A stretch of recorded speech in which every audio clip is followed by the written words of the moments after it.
La novela es uno de los géneros literarios que más tarde apareció en la literatura. La primera como medio vista que podemos ver, no popularización, sino la primera la vemos en la antigua Grecia, en el siglo II después de Cristo, y pues a partir de ahí van apareciendo una que otra obra, como pueden ser las obras de Luciano de Samosata en el Imperio Romano, pero después de esta época en Europa básicamente desaparece el género y no llega sino hasta la Edad Media, que renace y toma fuerza realmente. Pero de lo que vamos a estar hablando es otra de las muestras de las primeras novelas de la historia, teniendo en cuenta que estamos en el marzo asiático y acaba de pasar el 8M hace unos días, pues qué mejor que hablar de la primera novelista de la historia, Murasaki Shikibu, con su novela, la novela de Genji. Pero nada, yo soy Jack y esto es Project Dragonfly.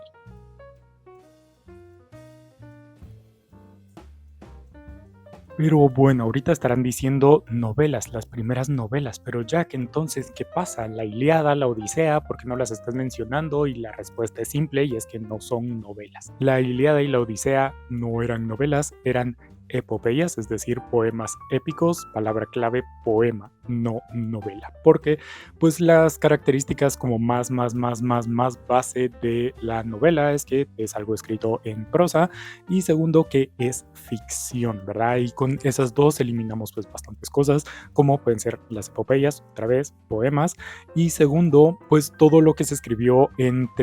ese periodo fue principalmente pues tratados o crónicas de viaje o cosas por el estilo que pues aunque fueron escritos en prosa no eran ficción, sino que eran no ficción, eran la pura realidad en crónica o algo por el estilo. Entonces, otra vez, la novela es prosa ficción. Y después, pues tecnicismos, se van agregando más cosas como X cantidad de personajes o X cantidad de tramas y subtramas, o la complejidad del argumento, la cantidad de páginas, que depende de la persona que esté diciendo. Unas son más útiles que otras, pero al final de cuentas sirven para principalmente diferenciar la novela del relato, pero en lo práctico de este video, pues no es del todo necesario y tampoco es del todo necesario porque la novela de Genji de Murasaki Shikibu pues cumple básicamente cualquier requisito que le podemos poner a una novela. Comenzando por ejemplo con la extensión de páginas, que es el peor indicador para decir que es novela o no, pero con la cantidad de páginas, ya que la novela completa de Genji tiene un gran total, al menos en la mayor parte de ediciones en español, de 1500 páginas. Entonces es una novela gigantesca que está compuesta por 56 libros o capítulos, y digo capítulos, libros o capítulos porque en las ediciones modernas pues normalmente se publica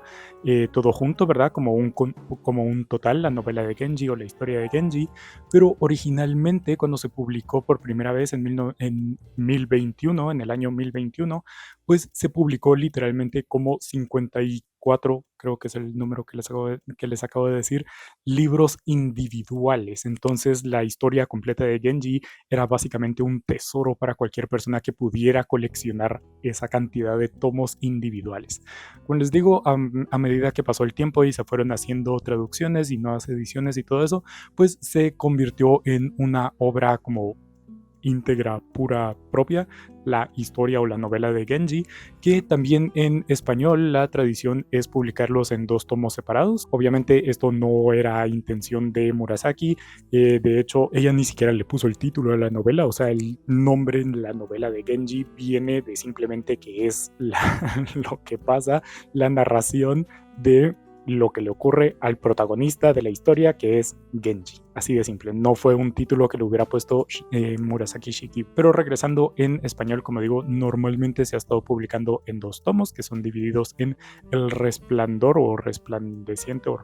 cosas por el estilo, y El Declive, que la primera parte pues más o menos detalla la ascensión de Genji al poder, que también pues aquí más o menos vamos explicando de qué trata la novela o la historia en general. Seguimos a Genji, que es el hijo de un emperador, ficticio todo otra vez, que pues nace siendo así como que una escultura hecha por los dioses. Es un ser perfecto, bellísimo, hermosísimo, tan resplandeciente, que de hecho ese es su apodo, el resplandeciente,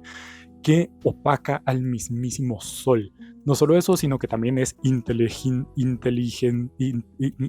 súper inteligente, muy sensible y extremadamente talentoso para absolutamente todo lo que se propusiera hacer en las artes, en el gobierno y en todo eso. Entonces, a través de la historia de Genji también se nos cuenta un poco el contexto en general, porque pues seguimos a Genji y su relación con diferentes personas, principalmente mujeres, de las altas esferas de las cortes del imperio japonés de la época Heian. Entonces, pues vamos no solo viendo a Genji, sino también cómo la corte se va moviendo en esa época. Obviamente, otra vez, ficción, pero Murasaki Shikibu fue una mujer que de hecho era una cortesana, era parte de esta esfera súper de élite del Japón imperial. Entonces, pues conocía bastante bien y en su novela plasmó ciertos paralelismos con la realidad. Entonces vemos ahí también cómo se daba el gobierno y eso también es algo que hay que tener en cuenta. No es una novela que nos hable de las tradiciones del Japón en general, sino nos habla específicamente de las altas esferas, ¿verdad? De los emperadores y sus cortes. No estamos hablando aquí de el Japón en general. Entonces pues tenemos esas capas narrativas que nos vamos enterando un poco de todo a través de la vida de Genji, ¿verdad? Vemos también los sistemas morales, lo ético, lo permitido, lo no permitido y también pues de hecho que Genji sea este personaje tan resplandeciente, tan hermoso y todo eso nos da también esta visión a la mezcla o cómo han estado desde hace muchísimo tiempo atrás hasta la actualidad de la mano lo estético con lo ético en Japón. Entonces la primera parte habla un poco de la ascensión, digamos, al poder, digamos, de Genji y también pues ese momento de esplendor final de esta dinastía de emperadores. Y la segunda parte es el declive, que se pueden imaginar ya qué es lo que sucede, ¿verdad? Ya son los últimos años de Genji, la novela completa pasa en un poco más de 50 años, entonces vemos toda la vida de Genji y en la última parte pues ya vemos sus últimos momentos, el declive como personaje individual y también el declive de esta dinastía y de las esferas cultas, digamos, o el statu quo del Japón cortesano de la época Heian. Y ya que les mencioné un poco de los personajes, otra vez la novela de Genji no tiene ningún problema en superar cualquier requisito que se le imponga para hacer novela o no, porque la novela tiene así como más de 400 personajes, obviamente es una novela larguísima, pero tiene muchos personajes. Si a ustedes les da miedo 100 años de soledad por lo complicado que puede ser seguir la pista de quién es quién,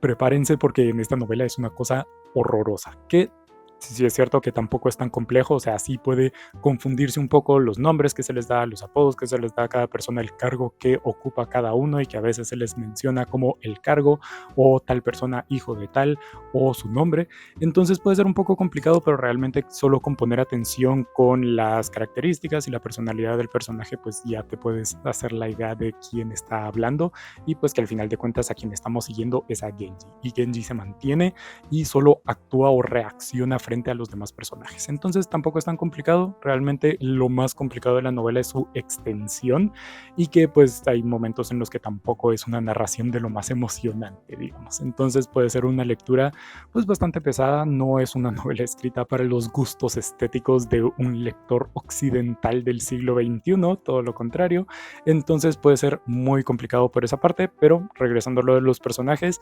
realmente no le tengan miedo por ese frente. Y yendo un poco más concreto de, pues, ¿qué trata la novela? Realmente, realmente si lo queremos ver de la forma más bruta posible, así sin cero análisis crítico, pues la novela trata de los amoríos de Genji, ¿verdad? Es un joven hermosísimo, bellísimo, ultra omega sensible, perfecto en prácticamente todo lo que puede ser perfecto una persona y no solo eso, sino que también es una persona, digamos, desbordante de amor, ¿verdad? También es una novela que no tenemos que leer bajo los criterios morales de la actualidad, sino de los de la época, que no digo que Genji sea un personaje perfecto ni para la época, porque deja muy claro Murasaki que tampoco ese es el caso, pero vamos siguiendo a Genji a través de pues sus aventuras amorosas, ¿verdad? Como esta persona desbordante de amor se enamora de diferentes mujeres mujeres en la corte y algunos hombres, y pues su aventura para conseguir ese corazón y todo lo que pasa después. Algo que también hay que tener en cuenta, y regresando otra vez a lo que no es de a que no hay que juzgar esta obra desde los ojos morales de la modernidad, es que pues tampoco Genji es un personaje arquetípico de el Don Juan ni nada por el estilo, sino que Murasaki realmente lo presenta como un hombre realmente devoto al amor y que pues tiene tanto amor para dárselo a múltiples personas, es decir, entender a Genji más que como un Don Juan, como una persona poliamorosa de la mejor manera posible. Entonces, pues a partir de eso, entre pues menciones estéticas, cosas muy bonitas, también mucha poesía metida dentro de la narrativa, dilemas políticos y cuestionamientos filosóficos, pues básicamente eso es lo que nos va narrando la novela. Puede sonar un poco simple de inicio y en general pues sí que es una novela bastante simple, como digo, no es una lectura muy compleja, pero también es cierto que tiene todo ese peso detrás de la política y los códigos sociales y las normas y principalmente cómo se da esa jerarquización dependiendo de la relación de un personaje con no sé quién y con no sé cuánto y con no sé qué y así, todo ese tipo de cosas y pues la profundidad filosófica, comenzando desde la importancia que le da Murasaki Shikibu a hablar de la belleza. Como digo, en Japón se ha mezclado o ha estado de la mano el tema estético con el ético, entonces hablar de la belleza, la poesía está llena también de muchas imágenes de lo natural también y cómo eso va formando todo un código ético y de el bien vivir y pues todo ese tipo de cosas, ¿no? Entonces es una novela que tiene bastante también por debajo de esta historia de picante de amoríos y todo eso, tiene bastante más debajo, al menos de lo que me he enterado, porque a momento de grabar esto llevo algo así como que el 60% de la primera parte, porque la cosa es que ahí estoy, lo voy leyendo y la primera parte la terminaré probablemente en breves, la segunda parte no sé cuándo la leeré, pero eventualmente la leeré. La cosa es que les quería dar esta pequeña introducción y esta pequeña probadita de lo que es una de las primeras novelas de la historia de la humanidad, escrita por la primera novelista de la historia de la humanidad, al menos de lo que conocemos por el momento, que es la novela de Genji de Murasaki Shikibu. Si ustedes la han leído, mis respetos. Ajá. Déjenme abajo en los comentarios sus opiniones y todo ese tipo de cosas. Si no, si les interesa, pues también déjenme abajo en los comentarios cualquier duda o cualquier como impresión o cosas por el estilo. También hay muchas ediciones que son resúmenes de la novela que recopilan los capítulos que pues el editor considera más relevantes, ya sea por su valor estético o por su pertinencia temática. Entonces, esa es una buena opción si quieren acercarse a esta historia tan importante dentro de las letras universales, pero no quieren tragarse más de 1600 páginas. Antes de terminar, hablando de la importancia de este libro en las letras universales, pues vemos su impacto en la literatura japonesa hasta el momento. O sea, como ya les dije, hablar de estética y de ética juntos, pues podemos recordar a Junichiro Tanizaki o a Yukio Mishima, por ejemplo, en El Pabellón de Oro. También vemos desde esta novela la tendencia o la tradición literaria japonesa de no darle un final cerrado a las historias, sino que mostrarlo más o menos como un recorte de una historia continuada que tiene un final que nosotros no vemos y un inicio que tampoco vemos y solo estamos viendo este recorte. Es algo que ya de por sí presenta Murasaki Shikibu en esta novela y un montón de detallitos más que yo no soy especialista en literatura japonesa, entonces más o menos se los puedo decir, pero tampoco tan pertinente. Entonces, pues otra vez esta es una de las novelas que son fundacionales de las letras de la humanidad y que pues sí, está cool, está interesante, un poco pesada, pero está interesante, así que si les llama a ustedes la atención, pues les invito a hacer el esfuerzo y lanzarse de cabeza a leer esta obra monumental. Pero nada, eso ha sido todo por hoy. Ese era más o menos el video que tenía en mente hacerles. Pero nada, pueden seguirme en mis redes sociales, Instagram, Goodreads, para estar pendientes de lo que leo, suscribirse al canal también para estar pendientes del contenido. Pero nada, nos vemos en la siguiente.